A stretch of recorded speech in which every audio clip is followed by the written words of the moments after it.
Good night, everyone. Welcome back to True Talk. I'm here sitting in my living room, and it came back to me about Kensington Primary School who won the case of blocking a child from entering their school population because the child wears dreadlocks. I wonder if the school population, if they're happy with themselves. What are we teaching the younger set of generation that is coming of that Rastafarian person that wear dreadlocks is not acceptable?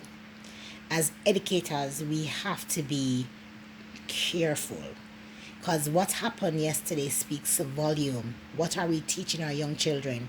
That once you wear dreadlocks, you're inferior, you're not accepted, you can't be part of a organized educational system. What type of message are we sending? This is not good. It is not good.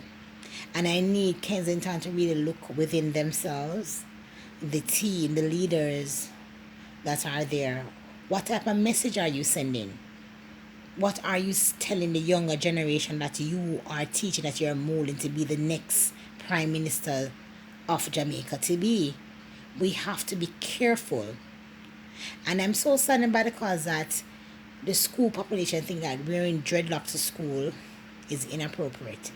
How is it inappropriate? Once it's nicely groomed, it is okay. It's not like it's dropping down and it's smelling. No, it is nicely groomed. So what is the issue? Because you could make a rule that once if you're going to be wearing dreadlocks to school, it should be nicely groomed. Why you have to go to the extent of banning dreadlocks? Remember, Rastafarian is a part of our culture. We teach this in school, right? When we have our Jamaica Day, we tell them to wear Jamaican colors, or we say wear the Rasta colors is okay.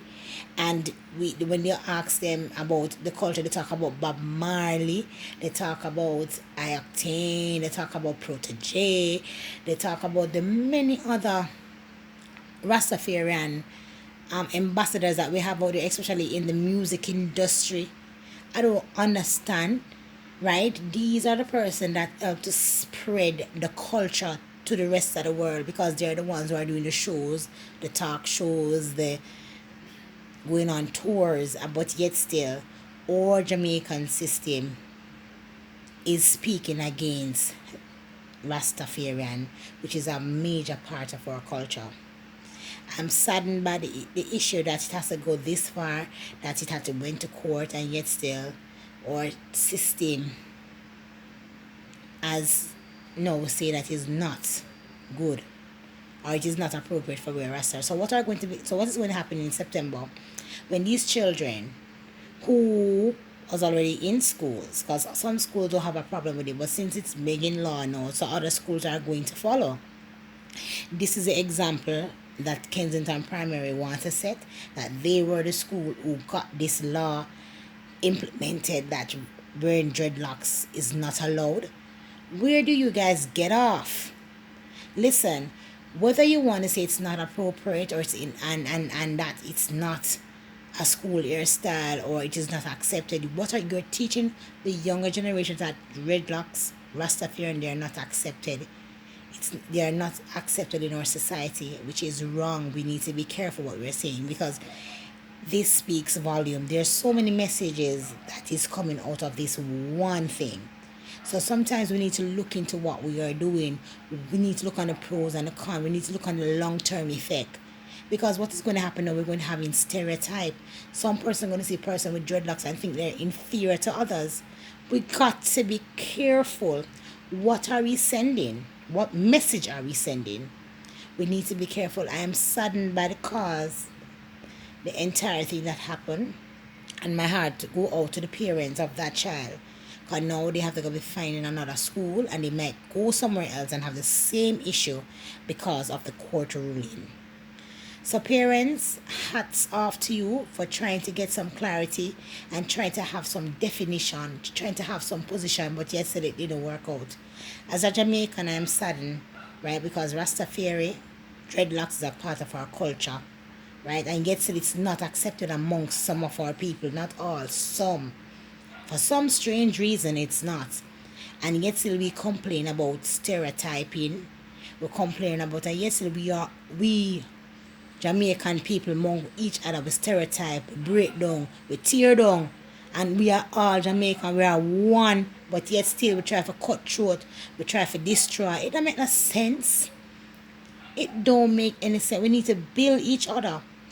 Why the school couldn't just call the parents and find some other solution than have to make the people them go to court, and yet still them go to court and then get no resolution.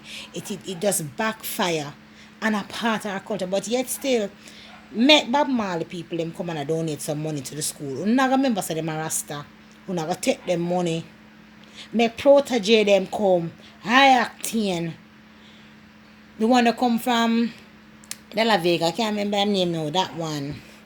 Make them come with them money, and the whole only take it and up so not enhance education, and yet still their children can't come out of school. It doesn't make sense.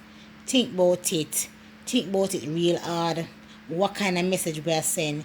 We are saying that dreadlocks not accepted in our society, which is not true. Because remember, I can't remember a year, we never born it still, when that did happen, when them did beat up the dread them and look for them and lock them up.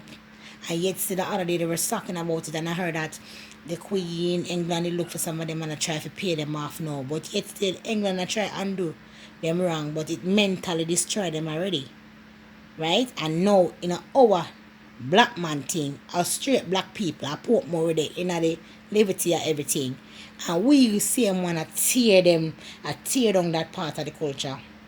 What message are we sending to the rest of Jamaica? Please be careful. We need to look into it.